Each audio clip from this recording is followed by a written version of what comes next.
I gave my cheating wife multiple chances, then discovered she was planning to leave me for her married coworker. I, 28M, have been married to my wife Samantha, 27F, for 5 years now. We met during our sophomore year of college when we were both part of the same study group for our economics class. Samantha was this bright, bubbly girl who always had a smile on her face. I was immediately drawn to her positive energy. We started dating a few months later, and things just clicked. We had so much in common. We both loved hiking, trying new restaurants, and spending quiet evenings at home watching movies. After graduation, we got married in a small ceremony with just our close family and friends. We were young and in love, ready to take on the world together. The first couple of years of our marriage were great. We both landed decent jobs right out of college. I started working as a junior accountant at a local firm, and Samantha got a job as a marketing assistant at a tech startup. We saved up and bought a small house in the suburbs. It wasn't much, but it was ours, and we were proud of it. We talked about having kids early on. Samantha comes from a big family. She has 3 siblings, and she always wanted to be a young mom. I was an only child, so the idea of a big family was both exciting and a little scary to me. But seeing how happy it made Samantha, I was on board. About 2 years ago, Samantha got pregnant with our daughter, Sophie. We were over the moon. I still remember the day Samantha told me she had planned this whole elaborate reveal with a tiny pair of baby shoes. We spent hours that night talking about our future, picking out names, and imagining what our child would be like. During the pregnancy, I took on extra hours at work. I wanted to save up as much as possible for the baby expenses. It was tough. I was often working 60-hour weeks, but I felt it was worth it. Samantha had a difficult pregnancy with a lot of morning sickness, so I wanted to make sure she could relax and take care of herself. A few months before Sophie was born, Samantha brought up the idea of being a stay-at-home mom, at least for the first few years. Her own mom had stayed at home with her and her siblings, and Samantha wanted to do the same for our child. I was a bit hesitant at first. Living on a single income would be tight, but Samantha was so passionate about it that I agreed. We figured we could make it work if we were careful with our budget. Sophie was born on a rainy Tuesday morning in April. She was perfect, 7 pounds, 6 ounces, with a full head of dark hair just like mine. Those first few weeks were a blur of sleepless nights and diaper changes, but we were so in love with our little girl. At first, Samantha seemed to thrive as a stay-at-home mom. She joined a local mommy group, took Sophie to baby yoga classes, and was always trying new recipes for homemade baby food. I would come home from work to find them cuddled up on the couch, Samantha reading stories to Sophie. But as the months went by, I started to notice a change in Samantha. She became more withdrawn and irritable. She complained about being stuck at home all day with the baby. When I'd get home from work, she'd often hand Sophie to me and disappear into our bedroom for hours. I tried to help out as much as I could. I'd take over baby duty as soon as I got home, do the dishes, fold the laundry. But it never seemed to be enough. Samantha would find something to criticize. I didn't put the bottles in the right place. I didn't fold the onesies the way she liked. Our arguments became more frequent. Sometimes they were about big things, like our finances, which were getting tighter, or my long work hours. Other times they were about small things, like whose turn it was to get up with Sophie in the middle of the night. I suggested that maybe Samantha could join a gym or take up a hobby to get out of the house more, but she said we couldn't afford it. I felt stuck. I was working as hard as I could to provide for our family, but it still wasn't enough. A few months ago, Samantha told me she wanted to go back to work. I was surprised but supportive.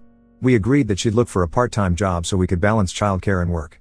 She found a job as a receptionist at a local law firm. At first, things seemed better. Samantha was happier, and our arguments decreased. She'd come home from work with stories about her day, and it felt like we were connecting again. We even started having regular date nights, with my parents babysitting Sophie. But then I noticed she was spending a lot of time on her phone, always texting and smiling.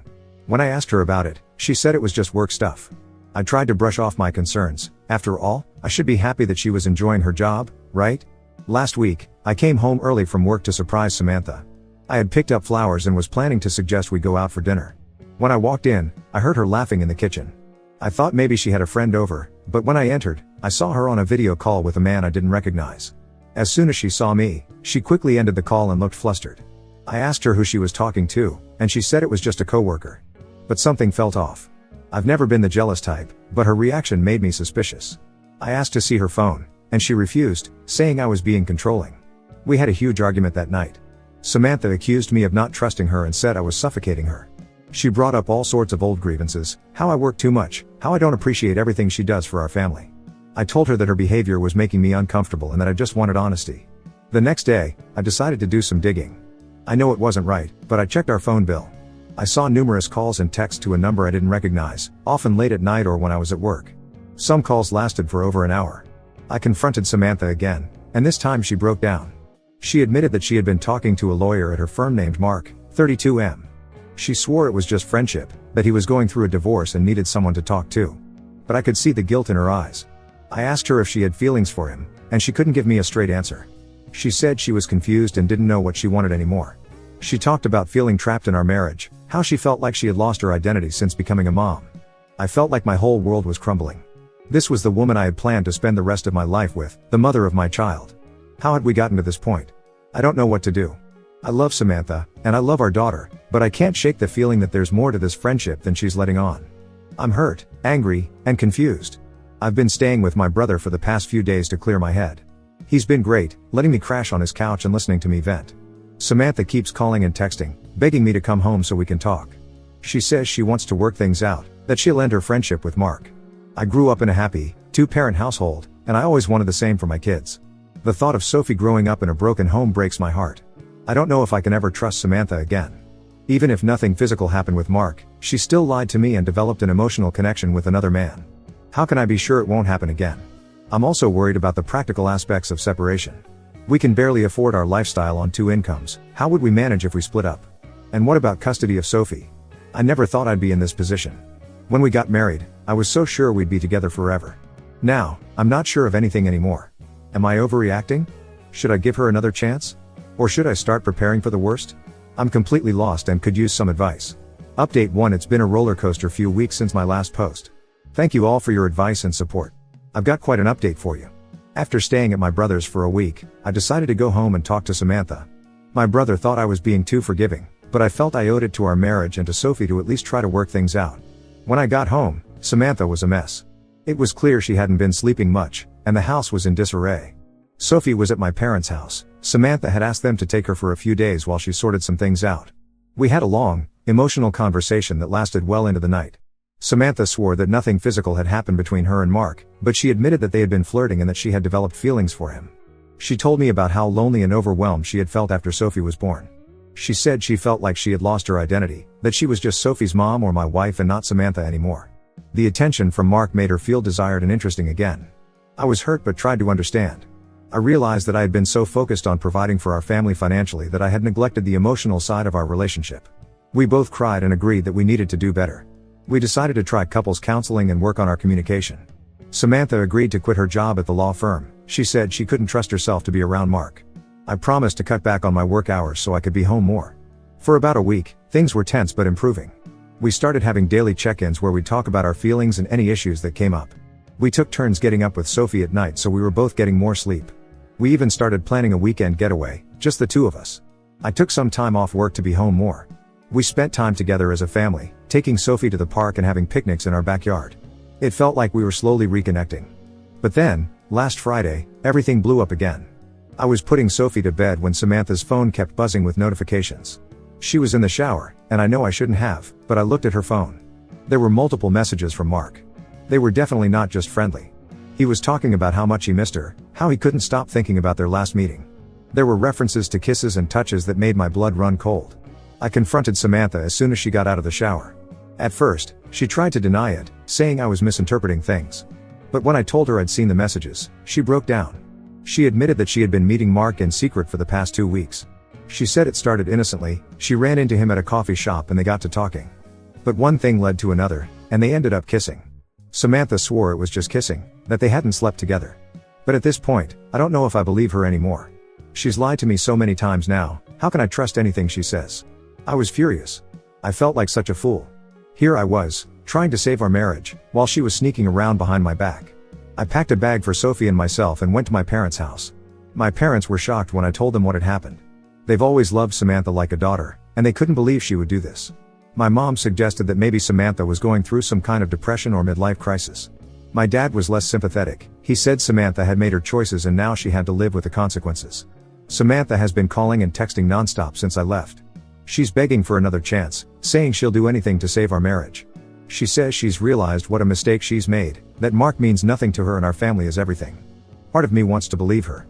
I think about the good times we've had, about the life we've built together. I look at Sophie and I see both of us in her. The thought of breaking up our family is agonizing. But another part of me is just done. I've given Samantha so many chances, and she's thrown them all away. How many times can I let her break my heart before I say enough is enough? I'm also angry at myself. I feel like I should have seen this coming. There were so many red flags, the late night phone calls, the sudden need for privacy, the emotional distance. Was I just too naive to see what was right in front of me? I'm torn about what to do next. My parents think I should file for divorce and custody of Sophie. They say Samantha has shown that she can't be trusted, and that I need to protect myself and my daughter. My brother, on the other hand, thinks I should give her one last chance for Sophie's sake. He says that kids from broken homes often struggle, and that if there's any chance of salvaging our marriage, I owe it to Sophie to try. I'm stuck in limbo, not sure what to do. I've consulted a lawyer just to know my options, but I haven't filed anything yet. The lawyer advised me to start documenting everything: Samantha's admissions, the text messages, the times she's left Sophie to meet Mark. He says if it comes to a custody battle, I'll need all the evidence I can get. Samantha keeps saying it was a mistake and that Mark meant nothing to her, but how can I believe that? If he meant nothing, why did she risk everything for him? And even if I could forgive her, how could I ever trust her again? I'm also worried about Sophie. She's too young to understand what's happening, but she knows something is wrong. She keeps asking for her mom, and it breaks my heart. I don't want her to grow up in a broken home, but I also don't want her to think that it's okay to treat your partner this way. I never thought I'd be in this position. I always believed Samantha and I would be together forever. Now, I'm not sure of anything anymore. Has anyone been in a similar situation? How did you handle it? Is it possible to rebuild trust after something like this? Or am I just setting myself up for more heartbreak if I give her another chance? Update 2. I can't believe I'm writing another update, but here we are. A lot has happened in the past 2 months, and I'm still trying to process it all. After much consideration and many sleepless nights, I decided to give Samantha one last chance. Many of you advised against it, and maybe you were right. But I couldn't shake the feeling that I owed it to our family to try one last time. We started intensive couples therapy. 3 times a week, we'd sit in a therapist's office and hash out our issues. It was hard, really hard. We talked about things we'd been avoiding for years: resentments, disappointments, unmet expectations. Samantha seemed genuinely remorseful. She deleted Mark's number, quit her job at the law firm, and was doing everything she could to rebuild my trust. She started keeping a journal that she shared with me, detailing her thoughts and feelings each day. She even suggested I have full access to her phone and email, though I didn't take her up on that offer. I didn't want our relationship to be built on constant surveillance. We also focused on reconnecting as a couple. We started having regular date nights again, trying new hobbies together, and even took a weekend trip, just the 2 of us, while my parents watched Sophie. It felt like we were rediscovering each other. Samantha got a new part-time job at a local bookstore. It seemed perfect. She's always loved reading, and the hours were flexible enough that she could still be home with Sophie most of the time. I was starting to believe that maybe we could actually work things out. Then, about 3 weeks ago, I got an anonymous email. The sender claimed to be a friend of Mark's wife, Jessica. Yes, you read that right. Mark is married. The email contained screenshots of conversations between Samantha and Mark, dating back to when they first met at the law firm. I was in shock as I read through the messages. They revealed that Samantha and Mark's relationship had been physical from almost the beginning. They had been meeting at hotels during Samantha's lunch breaks and after work. There were explicit messages about their encounters that made me feel physically ill. What hurt the most was reading messages where they talked about their future together. They had discussed leaving their spouses and starting a new life. Samantha had written about how unhappy she was in our marriage, how she felt Mark truly understood her in a way I never could. I confronted Samantha with the evidence. This time, she didn't try to lie. She broke down completely, admitting to everything. She said she had ended things with Mark for good when I gave her the second chance, but she was too ashamed to tell me the full extent of their affair. She tried to explain that she had been in a dark place, that she didn't really mean the things she said to Mark about our marriage. She swore that she had realized how much she loved me and Sophie, and that's why she had committed so fully to fixing our relationship. But I was beyond listening at this point. All the progress we had made, all the trust we had rebuilt, shattered in an instant. I felt like I was back at square one, only this time the betrayal was even deeper. I told Samantha to pack her things and leave. She begged and pleaded, saying she would do anything to save our marriage, but I couldn't hear it anymore. I was done. The lies, the betrayal, it was too much. I felt like I had been living in a fantasy world for the past few weeks, believing we could actually fix things. I've filed for divorce and full custody of Sophie. Samantha is staying with her sister for now. She's still trying to convince me to reconsider, saying it was a huge mistake and that she loves me, but I can't bring myself to believe anything she says anymore. The hardest part is explaining this to Sophie. She's too young to understand fully, but she knows her mom isn't living with us anymore. It breaks my heart to see her confusion and sadness. I'm trying my best to maintain a stable routine for her, but it's challenging. I'm angry, hurt, and feeling like a complete fool. I gave Samantha so many chances, and she threw them all away. Now, I'm left to pick up the pieces of our broken family. Some days, it's hard to even get out of bed, But I know I have to stay strong for Sophie. I've also reached out to Jessica, Mark's wife. She didn't know about the affair either. We met for coffee and talked for hours. It was cathartic to speak with someone who understands exactly what I'm going through. We've been supporting each other through this mess. It's a small comfort in this whole ordeal. My parents have been incredibly supportive. They've been helping with Sophie and have offered to let us move in with them for a while if needed. My dad, who was skeptical about giving Samantha another chance, hasn't said "I told you so," which I appreciate. Work has been understanding, thankfully. I've taken some time off to deal with everything, and my boss has been flexible with my hours. I'm grateful for that, as I need to be there for Sophie now more than ever. I never thought I'd be a single dad at 28, but here I am. I'm focusing on Sophie and trying to create a stable environment for her. It's hard, but she's the reason I get up every morning. We've been spending a lot of quality time together, reading books, going to the park, baking cookies. Seeing her smile makes all of this a little more bearable. I've started seeing a therapist on my own to work through my feelings. It's helping me process the anger and betrayal. I know I need to be in a good place mentally for Sophie's sake. I guess this is the end of my marriage. It's not the ending I ever wanted or expected, but I know it's for the best. I can't stay with someone I can't trust, no matter how much history we have. It's going to be a long road, but I'm committed to creating a happy, healthy life for Sophie and myself. Thank you all for your support throughout this ordeal. Your advice and kind words have been a lifeline. I'm not sure what the future holds, but I know I'll get through this, for Sophie's sake and my own. Update 3. It's been half a year since my last update, and I thought I'd share where things stand now. The divorce is finalized. It was a messy and emotional process, but it's done. I got primary custody of Sophie, with Samantha having visitation every other weekend. It's not ideal, but it's what's best for Sophie right now. Samantha fought hard for joint custody, but given her history of instability and the affair, the judge ruled in my favor. Samantha moved out of town shortly after the divorce was finalized. She said she needed a fresh start. She's about an hour away now, which makes visitations a bit complicated, but we're making it work. She's still in Sophie's life, but I can tell it's hard for her to face me after everything that happened. As for me, I'm slowly putting my life back together. The first few months were rough. I was angry all the time, and it was affecting my relationship with Sophie. I'd find myself snapping at her over small things, then feeling guilty about it. I realized I needed help, so I started seeing a therapist regularly. It's been really helpful in processing my emotions and learning how to co-parent with Samantha despite everything. Sophie is doing better now. She still misses having both parents at home, but she's adjusting to the new normal. We have a good routine going, and I'm doing my best to give her a stable, loving environment. She's started preschool, which she loves. It's been good for her to have that social interaction with other kids. Work has been a saving grace. I threw myself into it, and it's paid off. I got a promotion last month, which has helped ease some of the financial strain of being a single parent. My boss has been understanding about my situation and allows me to have a flexible schedule so I can be there for Sophie. I've started dating again, very casually.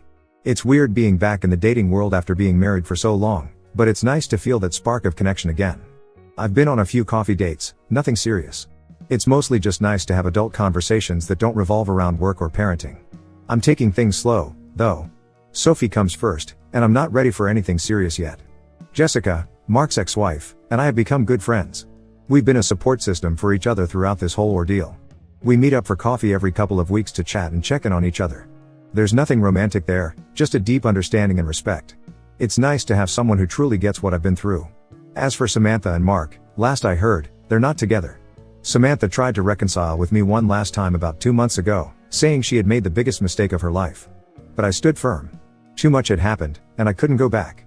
She seemed to finally accept it and has been more cooperative with the co-parenting arrangement since then.